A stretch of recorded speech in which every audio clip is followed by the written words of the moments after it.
తత్సత్. ఓం సదాశివసమారంభాం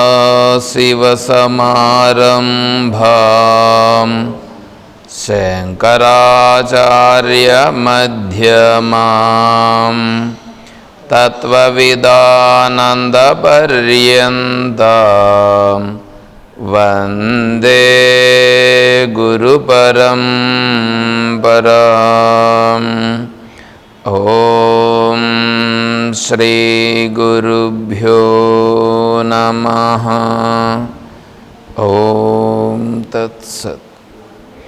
పూజ్య గురుదేవులు తత్వవిదానంద సరస్వతి స్వాముల వారి దివ్య చరణారవిందములకు ప్రణమిల్లుతూ పరిపూర్ణ పరబ్రహ్మస్వరూపులకు ప్రియాత్మ బంధువులారా ఓం.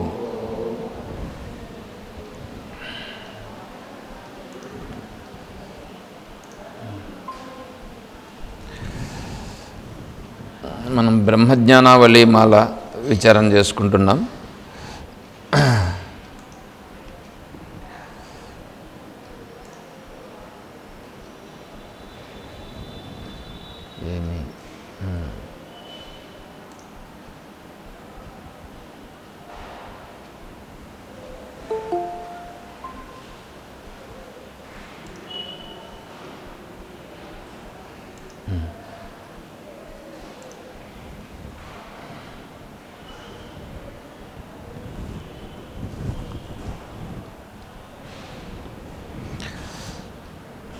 మీ దగ్గర ఇది ఒక బుక్ ఇచ్చాను ముందు, మీ దగ్గర ఉందా? ఇది మీ దగ్గర అందరికీ ఇచ్చాను. ఇది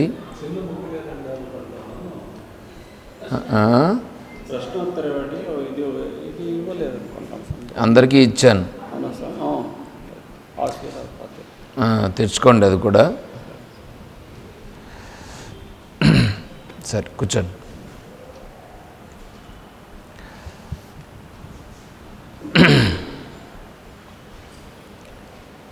బ్రహ్మజ్ఞానావళి మాల, ఇందులో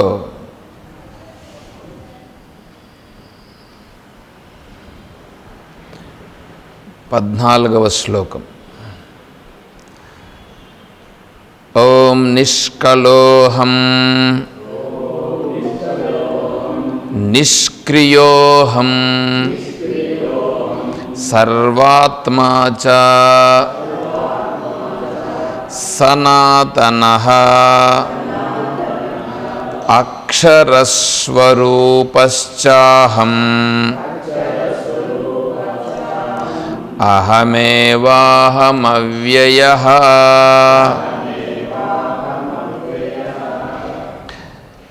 బ్రహ్మజ్ఞానావళి మాల అనేటువంటిది కొంచెం అర్థం చేసుకోవడం కష్టం. అందువలన ఏంటంటే దాన్ని తొందరగా అయిపోజేస్తున్నాం, తర్వాత మళ్ళీ చూస్తాం. ఓం నిష్కలోహం. ఆత్మస్వరూపం ఎటువంటిది? ఆత్మస్వరూపం ఎటువంటిది అంటే నిష్కళ.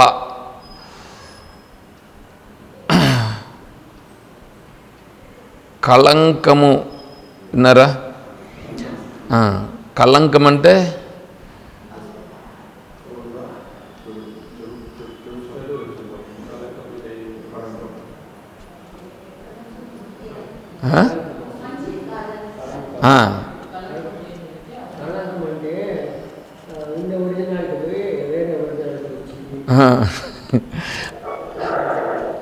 అట్లా ఆత్మస్వరూపం అనేటువంటిది దానికి ఏమన్నా వేరే స్థితి ఏమన్నా ఉందా అంటే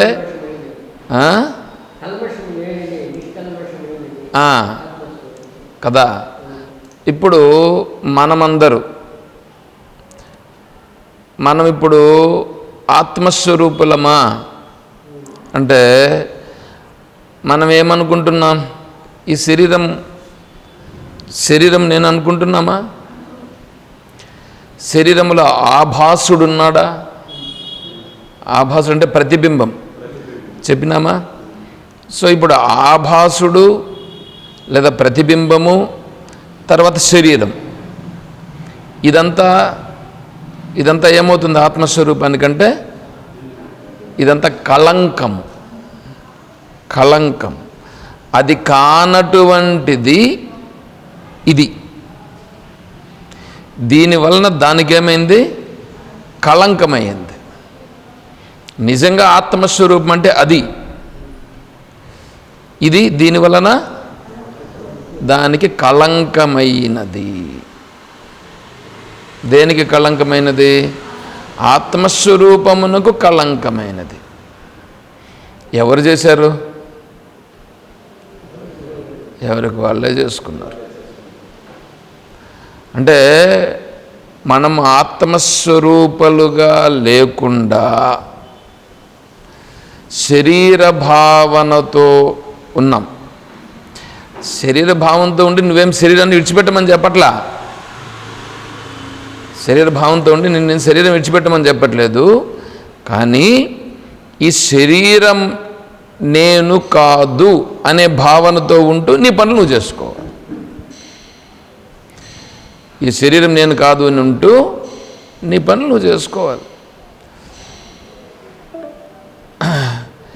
ఈ శరీరం నేను కాదు అని మీరు ఉన్నారని అనుకోండి, అప్పుడు మీరు చేసే దాని వలన కలిగే ఇబ్బందులు వస్తాయి చూడండి, వాటిలో మార్పులు వస్తాయి.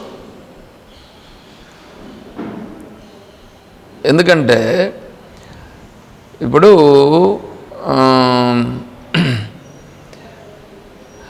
ఒక చిన్న ఉద్యోగస్తుడుగా ఉంటాడు, ప్రమోషన్ వచ్చింది. ప్రమోషన్ వస్తే పై కేటగిరీకి వెళ్తాడుగా. అప్పుడు కింద కేటగిరీలో ఉండేది ఏమవుతుంది? కింద కేటగిరీలో చేసేటువంటి దాని యొక్క బర్డెన్ అంతా ఏమవుతుంది అంటే అది అతని పైన ఉంటుందా? అది అతని పైన ఉండదు. పై కేటగిరీలో ఉండేటువంటిది అంటే ఇప్పుడు ఆర్డర్స్ పాస్ చేసేటట్లుగా ఉంటుంది. పైన ఆఫీసరు ఆర్డర్స్ పాస్ చేస్తాడా లేదా పనులు చేస్తూ ఉంటాడా? ఆర్డర్స్ పాస్ చేసే పరిస్థితిలో ఉంటాడు.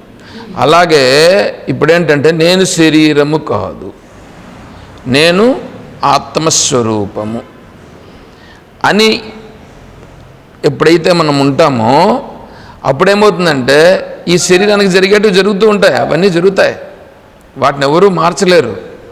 ఎందుకంటే ప్రారంధం అనేటువంటిది ఒక్కసారి విడిచిపెట్టేసిన తర్వాత దాన్ని ఎవడు వెనక్కి తీసుకురాలేడు, దాన్ని అనుభవించి తీరాల్సిందే. కాకపోతే ఏమవుతుందంటే నెట్ కొద్దిగా వీక్ ఉంది అమ్మగారు.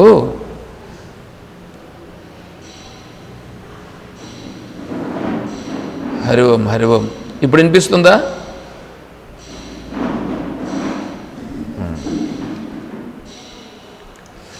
హరి ఓం ఇప్పుడు వినిపిస్తుందా?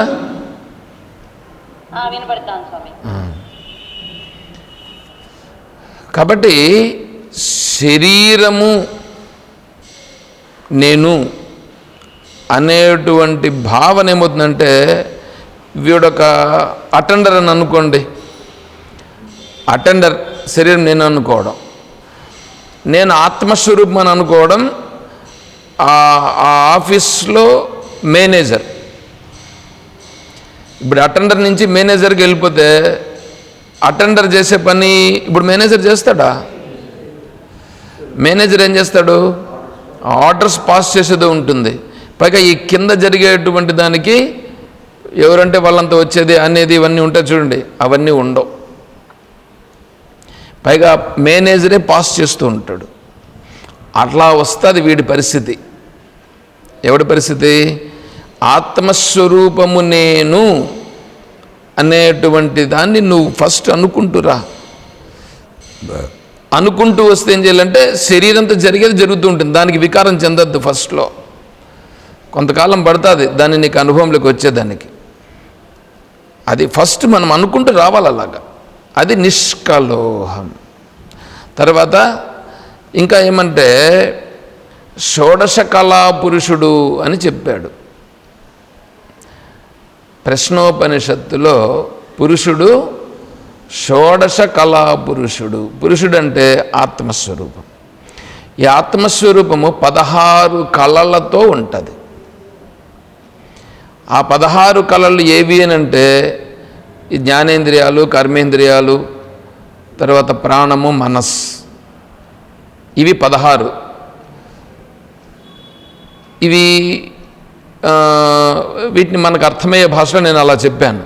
అక్కడ ఇంకొక విధంగా వర్ణిస్తారు ప్రశ్నోపనిషత్తులు.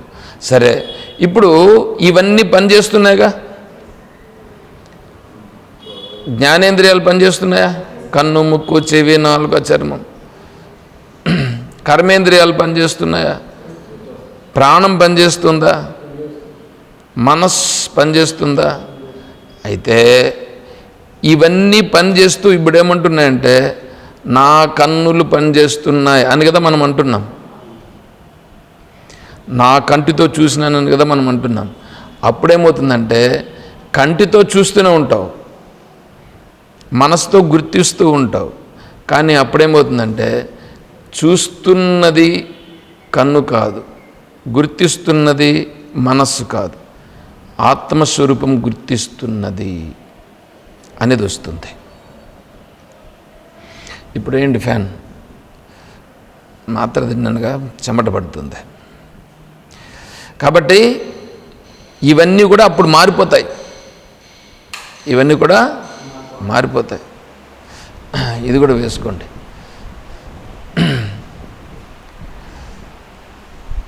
అది నిష్కలోహం. తర్వాత నిష్క్రియోహం. నిష్క్రియోహం క్రియ అంటే కర్మలు చేస్తున్నాం కదా. మనం కర్మ చేస్తున్నామా లేదా? ఈ కర్మ చేస్తూ ఉండేది ఎవరు?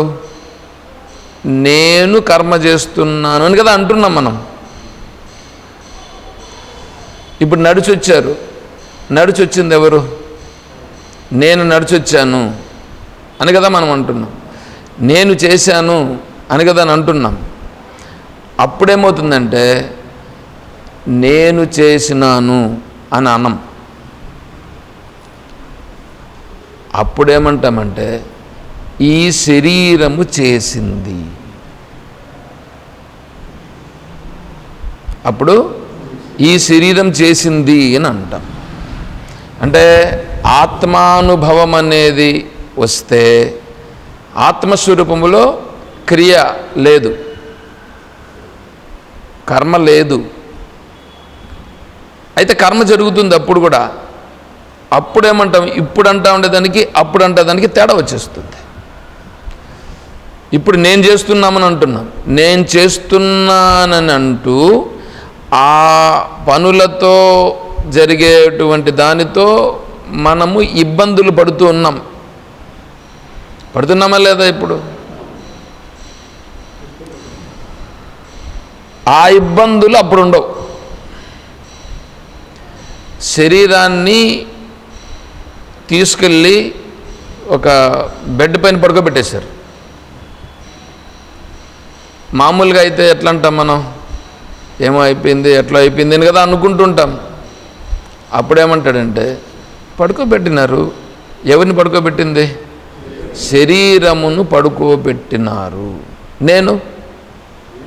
నాకు దీనికి సంబంధం లేదు అనే స్థితికి వస్తాడు. అది ఆత్మస్వరూపం. సర్వాత్మాచ.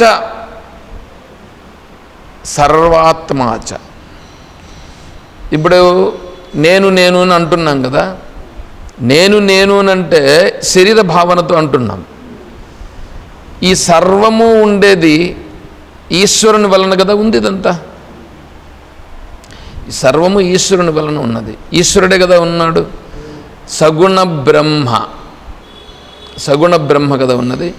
ఈ సగుణ బ్రహ్మే ఇదంతా అయి ఉన్నది. సగుణ బ్రహ్మే ఇదంతా అయి ఉన్నది. కానీ మనము సగుణ బ్రహ్మను చూస్తున్నామా?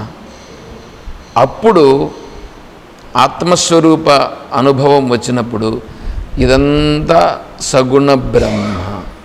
ఆ సగుణ బ్రహ్మ నేను. ఆ సగుణ బ్రహ్మ నేను అంటాడు. తర్వాత అక్షరస్వరూపశ్చాహం, అక్షర నాశనము కానివాడను.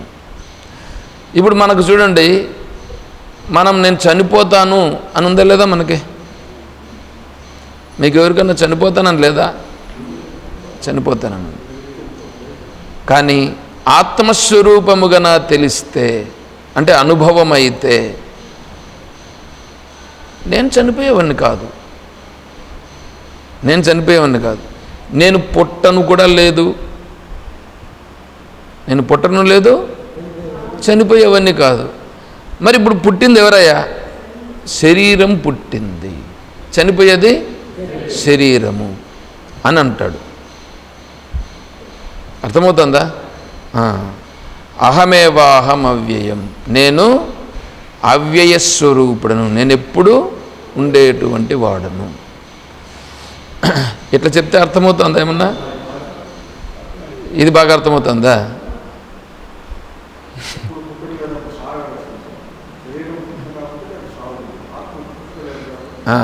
సరే, అంటే శాస్త్రం చెప్తే మనకు శాస్త్రం లేకపోతే అర్థం కాదు, కానీ శాస్త్రంలో నుంచి పైన ఇట్లా చెప్తే ఇదేంటంటే ఇది కవర్ చేయడం, అంటే కవర్గా చెప్తే బాగా అర్థమవుతుంది. అంటే మనం ఏంటంటే ఆ రోడ్లో ఉన్నాము అని అర్థం. నేనేమనుకున్నానంటే ముంచదామని అనుకున్నా. మంచిదే. తర్వాత 15వ శ్లోకం. ఓం ప్రజ్ఞానఘన ఏవాహం విజ్ఞానఘన ఏవ చ అకర్తాహమభోక్తాహం అహమేవాహమవ్యయః.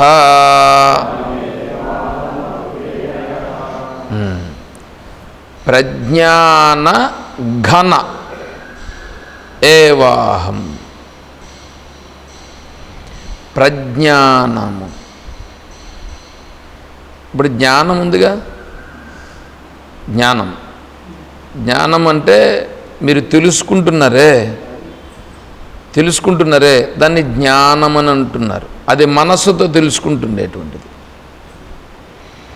మనస్సుతో తెలుసుకుంటున్నారే, అది మానసిక జ్ఞానం, విషయ జ్ఞానం. ఈ మానసిక జ్ఞానంతో నీకు ఒక విషయం తెలిస్తే ఇంకొక విషయం తెలియదు.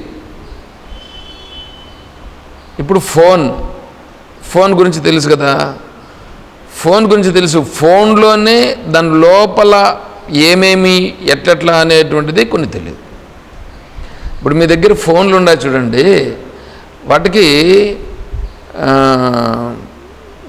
ఏది పైన పిన్ నెంబరో లేకపోతే దాన్ని ఓపెన్ చేయాలంటే ఏదో ఉంటుంది, గుర్తుపెడితే అది ఓపెన్ అవుతుంది.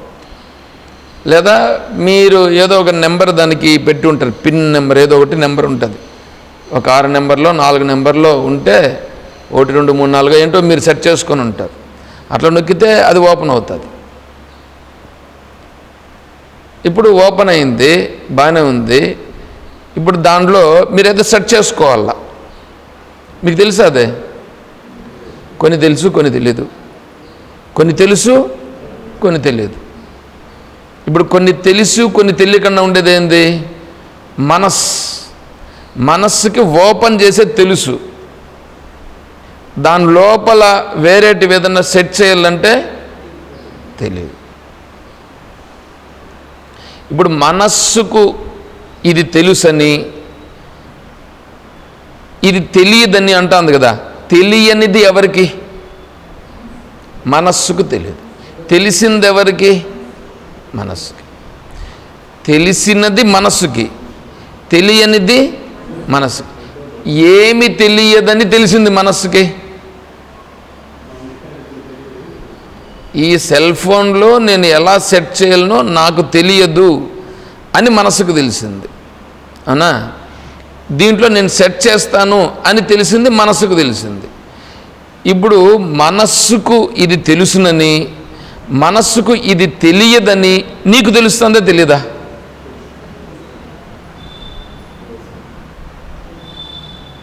మనస్సుకు తెలుసును, మనస్సుకు తెలియదు అని అంటున్నావు కదా. అది అంటూ ఉన్నది ఎవరంటే మనస్సు కాదు. అది మనస్సుకు ఇది తెలుసు, మనస్సుకి ఇది తెలియదు. పనస పండుతో మనం ఎప్పుడో చెప్పినాను, పనస పండుతో సాంబారు చేయడం లేదా పనస పండుతో వడియాలు చేయడం నాకు చెప్పండి, తెలుసా తెలీదా? తెలియదు. తెలియదు. ఏమండి? శనగపిండితో బోండాలు చేయడం తెలుసును. అంటే బోండాలు చేసేది తెలుసును ఎవరికి? మనస్సుకి. తెలుసును అని చెప్తున్నాను కదా, మనసుతో చెప్తున్నావు తెలుసును అని. శనగపిండితో బోండాలు చేయడం తెలియదు. ఏమండి? తెలియదు. ఇప్పుడు మీరు మీ అంతటి మీరు కూర్చొని ఆయనేమో బోండాలు చేయమన్నాడు, బోండాలు చేస్తా, కానీ పనసపండు తీసినాడు, దాంతో ఎందుకు పకోడా చేయమన్నాడు, ఎట్లా చేసేది నాకు తెలియదే అని మీ అంతటి మీరే అనుకుంటున్నారు లేదా?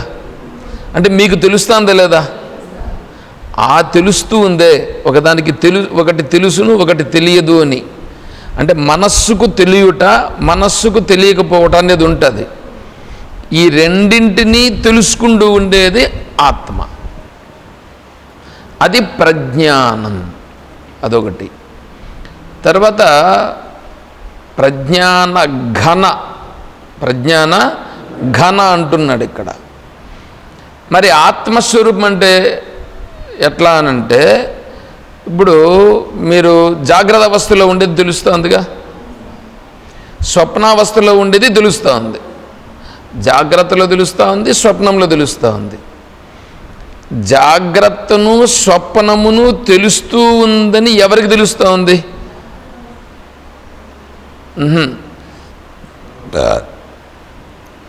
ఇప్పుడు జాగ్రత్త అవస్థలో నువ్వు ఉన్నావు, జాగ్రత్త అవస్థలో ఉండేది, ఇప్పుడు స్వప్నావస్థలో ఉండేది మనకి ఇక్కడ గుర్తుంది. కానీ గుర్తుంది, స్వప్నంలో కళలో ఏమి జరిగిందో గుర్తుంది. అంతేగాని స్వప్నంలో జరిగిండేది నీకు ఇక్కడ తెలియట్లేదు. స్వప్నంలో జరిగినటువంటిది ఇప్పుడు ఉందా? లేదు. ఇప్పుడు ఏది జరుగుతుందో ఇది నీకు తెలుస్తూ ఉంది. ఇప్పుడు జరుగుతూ ఉండేది తెలుస్తూ ఉందే, దీన్ని ఏమంటారంటే జాగ్రత్త అవస్థ. స్వప్నములో జరిగినటువంటి దాన్ని స్వప్న అవస్థ. ఏమండి? స్వప్నావస్థలో ఉండే దానిని కూడా ఇప్పుడు చెప్తున్నాడు లేదా, నాకు తెలుసును, నాకు కల వచ్చింది అని అంటున్నాడు కదా. స్వప్నమును చూచిన వాడెవరు అంటే, స్వప్నమును చూచిన వాడు వీడు కాదు. జాగ్రత్త అవస్థలో ఉన్నాడే వీడు కాదు చూచింది. స్వప్నమును చూచిన వాడు స్వప్నాభిమాని, జాగ్రత్త అవస్థను చూస్తున్నవాడు జాగ్రత్త అభిమాని. నేను కొంచెం శాస్త్రం లేకపోయినట్లుగా ఉన్నాను, వీటికి వచ్చేటప్పుడు కన్ఫ్యూజన్ అయిపోతుంది. చూడండి, జాగ్రత్త అవస్థలో చూస్తున్న వాడిని ఏమంటారంటే జాగ్రత్త అవస్థ అభిమాని అంటారు. సరే, ఇప్పుడు మనస్సు తెలుసుకుంటుందిగా, ఈ జాగ్రత్త అవస్థను తెలుసుకుంటుంది. స్వప్నావస్థను కూడా మనస్సు చూసిందిగా. స్వప్నావస్థను చూచినది నాకు తెలుసును అని చెప్తున్నాగా. ఇప్పుడు ఆ తెలుసును అని చెప్తానది ఈ మనస్సు కాదు, ఈ మనస్సు చెప్పట్లేదు. దానికి గుర్తుంది, అది ఏదుందో అది తెలుసుకుంటా ఉంది. అది ఆత్మస్వరూపం. తర్వాత మీరు ఈ జాగ్రత్తని స్వప్నమును కాకుండా గాఢ నిద్రలోకి వినరా లేదా?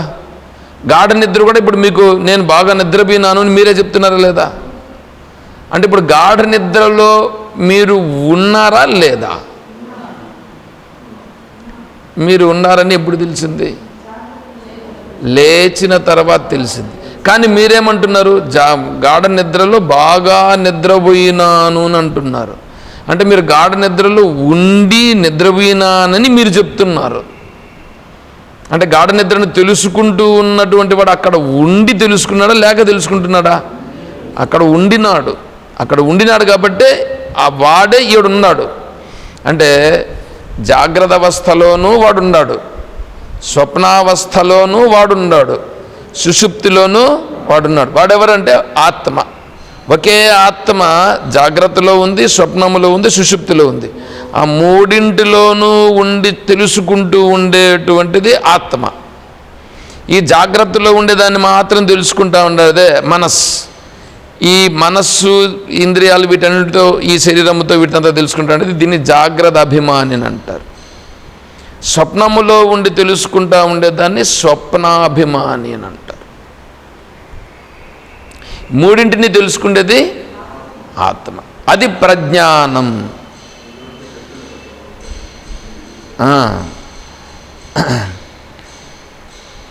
జాగ్రత్ స్వప్న సుషుప్తి సుస్ఫుటతరాయాసం విదుజృంభతే యా బ్రహ్మాది పిపీలకాంత తనుషు ప్రోతా జగస్సాక్షిణి సైవాహం న చ దృశ్యవస్త్వి దృఢ ప్రజ్ఞా యస్యాస్తి చేత్ చండాలోస్తు సతు ద్విజోస్తు గురురిత్యేషా మనీషా మమ. మనీషా పంచకంలో శంకరాచార్య స్వామి వారు చెప్తారు. సరే,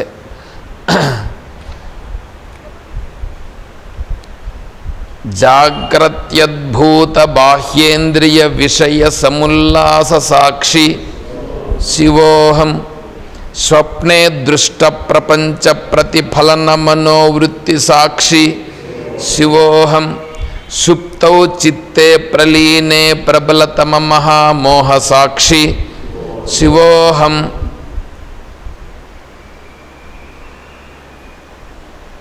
మళ్ళా నిత్యానందే తురీయే విగత కలిమల సర్వసాక్షి శివోహం. నేనెవరు? నేను శివోహం. అంటే జాగ్రత్తలో జరుగుతూ ఉండేదాన్ని తెలుసుకుంటా ఉండేది నేను, స్వప్నంలో తెలుసుకుంటా ఉండేది, జరిగిన దాన్ని తెలుసుకుంటా ఉండేది నేను, సుషుప్తిలో ఉండేదాన్ని తెలుసుకుంటా ఉండేది నేను. అయితే నేను వీటితో ఏమైనా సంబంధం ఉందా? వీటితో దేనితోనూ సంబంధము లేని వాడను నేను. వీటన్నింటినీ తెలుసుకుంటా ఉండేవాడను నేను. సంబంధం లేదు, కానీ నేను సాక్షిగా ఉండి తెలుసుకుంటున్నాను. ఇప్పుడు నేను సాక్షిగా ఉన్నానా అది మనం చూసుకోవాలా. నీకు ఆ అనుభవం కావాలంటే ఇది తెలుసుకుంటూ ఉన్నటువంటిది నేను కాదు, ఆత్మస్వరూపం అని నువ్వు సైలెంట్గా ఉంటే నీకు ఆ అనుభవం వస్తుంది. అదే ప్రజ్ఞానం. అది ప్రజ్ఞానం. అంటే ఈ ప్రజ్ఞానములో ఉన్నప్పుడు జాగ్రత్తలో జరుగుతూ ఉండేది దేన్ని బట్టి జరుగుతుందంటే వాడి ప్రారంధాన్ని బట్టి జరుగుతుంది. స్వప్నంలో జరుగుతూ ఉండేది వాడికి ఉండేటువంటి స్వప్నభోగదాయక భోక్తృభోగ్య భోగోపకరణములు స్వప్నావస్థ. అంటే స్వప్నంలో ఏవైతే అనుభవించాల్సినవి ఉన్నాయో వాటిని స్వప్నంలో అనుభవిస్తాడు. అంటే ఇప్పుడు మీరు ఆశ్రమానికి ఏదైనా ఒక 1000 రూపాయలు ఇచ్చారని అనుకోండి. 1000 రూపాయలు ఇస్తే అది డైరెక్ట్గా ఇచ్చారుగా. డైరెక్ట్గా ఇచ్చినప్పుడు ఆ 1000 రూపాయలు ఉపయోగపడుతుంది. ఇప్పుడు ఇది స్థూలముగా మీరు ఇచ్చినటువంటిది. మీరేం చేశారంటే 1000 రూపాయలు ఇచ్చినాను, నేను ఇంకా 5000 ఇవ్వాలని అనుకున్నాను. మీరు మనసులో అనుకున్నారు, నేను ఇంకా 5000 ఆశ్రమానికి భగవంతుని కార్యక్రమానికి ఇస్తే బాగుంటుంది. మీరు వాళ్ళతో అనలేదు, ఎవరితోనూ అనలేదు, ఇవ్వాలని మీరు అనుకున్నారు, కానీ మీరు ఇవ్వలేకపోయినారు. ఎందుకు ఇవ్వలేకపోయినారంటే